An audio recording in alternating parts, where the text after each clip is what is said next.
Okay, next हम पढ़ेंगे features of utility और कैरेक्टरिस्टिक्स ऑफ यूटिलिटी के बारे में। एग्जाम के लिए इम्पोर्टेंट है, ध्यान देना। इधर एक बार सिर्फ नाम पढ़ते हैं, फिर उसके अंदर का मैटर पढ़ेंगे। So what are the features of utility और what are the characteristics of utility. Utility is a relative term, इसके बारे में थोड़ा सा समझाती हूँ। देखो, टाइम और प्लेस के हिसाब से यूटिलिटी चेंज होती है बराबर। गर्मी के सीजन में आप स्वेटर किसी को ऑफर करेंगे, क्या फायदा उसका? वो सर्दी के सीजन में एक पर्टिकुलर टाइम में ही गर्म कपड़े आपको यूज होते हैं, तो वो क्या है, according to the time utility changes. Okay, raincoat आप रेनी सीजन में देंगे तो ठीक है, नहीं तो उसके अलावा यदि मिला भी तो उसका क्या फायदा, है ना। Then that is time utility, so it is a relative term. वैसे ही प्लेस यूटिलिटी, कौन सी जगह पर है आप। कश्मीर में है, आपको गर्म कपड़ों की जरूरत है, लेकिन राजस्थान में समर सीजन में क्या करोगे उस गर्म कपड़े का? कुछ नहीं। So utility is a relative term, it depends on time and place. Second point, utility is a subjective concept. Okay, subjective concept मतलब क्या होता है, हर आदमी का अपना different preferences, then likes, dislikes, taste होता है, right. So utility differs from person to person, so ये हर आदमी से आदमी में चेंज हुई, so it is a subjective concept. Now utility is not same as pleasure. मैं एक आपको एग्जाम्पल देती हूँ कि एक बीमार को यदि इंजेक्शन लगाना पड़े तो उसको क्या मजा आएगा इंजेक्शन खाने में? नहीं, तो वो कोई प्लेजर नहीं है इंजेक्शन खाना, पर फिर भी इंजेक्शन की यूटिलिटी है ना। So utility is not same as pleasure, remember this. Fourth, utility differs from usefulness. कोई चीज जरूरी नहीं है कि यूजफुल हो, पर उसकी यूटिलिटी हो सकती है। वेरी वेरी सिंपल एग्जाम्पल, एक चेन स्मोकर को सिगरेट पकड़ा दी, उसको वो क्या यूजफुल है उसकी लाइफ के लिए? यूजफुल नहीं है, पर फिर भी कितनी यूटिलिटी रखती है उसके लिए कि उसके बिना वो जी नहीं सकता। सो यूटिलिटी डिफर्स फ्रॉम यूजफुलनेस। भले ही वो चीज यूजफुल नहीं है, इंजूरियस टू हेल्थ है, पढ़ते हैं हम smoking is injurious to health, उसके बाद भी स्मोकर के लिए तो उसकी यूटिलिटी बहुत भारी है।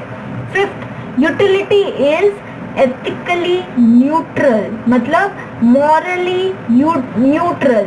एथिकली न्यूट्रल का मतलब क्या? वो मॉरल जो चीज है वो यूटिलिटी कैरी नहीं करती। कुछ भी गुड या बैड हो, मॉरल या इमोरल हो, वो नहीं देखती, लेकिन उसकी सेटिस्फाइंग पावर यदि है तो उसमें वॉन्ट सेटिस्फाइंग पावर है तो यूटिलिटी है। जैसे कि एक नाइफ का एग्जांपल हो, it can be used to kill a person और टू कट वेजिटेबल्स, कैसे भी यूज कर सकते हैं। तो एथिकली क्या बोलेंगे उसको, न्यूट्रल है वो। ओके, आप कैसे यूज करते हो आपके ऊपर डिपेंडेंट है।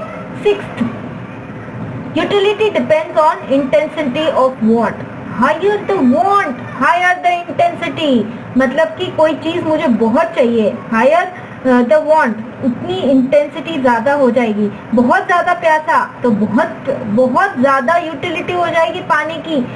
वो सोना देकर भी पानी खरीदेगा उस समय यदि उसको अपनी जान बचानी भी है तो okay, utility depends on intensity of want. अभी घर पहुंच जाऊंगा, अभी पानी पी लूंगा, ठीक है, निकाल सकता हूँ इतना सा समय। तो यूटिलिटी की उस समय हमको क्या होगा कि है ना, यदि उस समय लोअर इंटेंसिटी है, जरूरत कम है, तो लोअर यूटिलिटी हो जाएगी। वैसे यूटिलिटी डिफर्स फ्रॉम सेटिस्फैक्शन। मैंने एक एग्जांपल दिया था आपको कि मेरे को कोई चीज पालक पनीर खाने का बहुत मन कर रहा है, तो उस समय यूटिलिटी है पालक पनीर की, लेकिन सेटिस्फैक्शन मुझे पालक पनीर खाने के बाद मिलेगा। तो utility differs from satisfaction. Utility is not easily measurable. मैंने एग्जांपल दिया, अरे कितना पालक पनीर पसंद आया, 100 में से 80 पसंद आया, 90 पसंद आया, ऐसा कोई बोलता नहीं, अपने को पागल समझेगा। सो utility is not easily measurable. Numbers में उसको कैसे नहीं डालोगे, क्योंकि माइंड का स्टेट है ना कि वो क्या पसंद आया, उसको नंबर्स में कैसे डालें। So it's not easily measurable.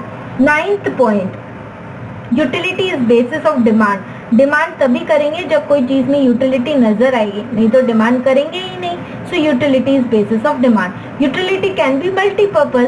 सबसे सिंपल एग्जांपल इलेक्ट्रिसिटी का मल्टीपर्पज होता है, फैन चला लो, एसी चला लो, माइक्रोवेव चला लो, तो कई चीजों में मल्टीपर्पज यूटिलिटी दिखाई देती है। 11 utility increases with knowledge. Okay, इसका एग्जांपल लो, मेरा पहले नॉलेज ही नहीं था कि मोबाइल में मैं ईमेल्स चेक कर सकती हूँ, मैं मूवी भी देख सकती हूँ, मैं गाने भी सुन सकती हूँ, तो ऐसे मोबाइल का मेरा वांट ही नहीं था, है ना, राइट। लेकिन जैसे ही मुझे नॉलेज हुआ कि अरे ये जो फोन है, ये जो स्मार्टफोन है, इसमें ईमेल भी देख लो, व्हाट्सएप भी कर लो, तो मुझे लगता है अब तो मुझे ये चाहिए, मेरी उसकी वांट इंक्रीज हो गई। तो फिर जैसे ही मुझे वो चाहिए उसकी यूटिलिटी बढ़ती गई। सो utility increases with knowledge. When you know about features of a product, for example mobile phone, you want it. Example phone with WhatsApp and email. जब तक पता ही नहीं था कि फोन से व्हाट्सएप और ईमेल नहीं कर सकते हैं या नहीं कर सकते, जब मुझे पता चला कि मैं व्हाट्सएप और ईमेल फोन से कर सकती हूँ, तो अपने आप ही जैसे ही मेरी नॉलेज बढ़ी वैसे ही मेरी यूटिलिटी भी बढ़ी। अब इन एक एक पॉइंट्स को हम डिटेल में डिस्कस करेंगे। ये मैंने आपको एग्जाम्पल्स देके समझाया so that you understand the concept. Now we will learn to write it from the view point of exam in the next video. Thanks for watching A4Accounts.com.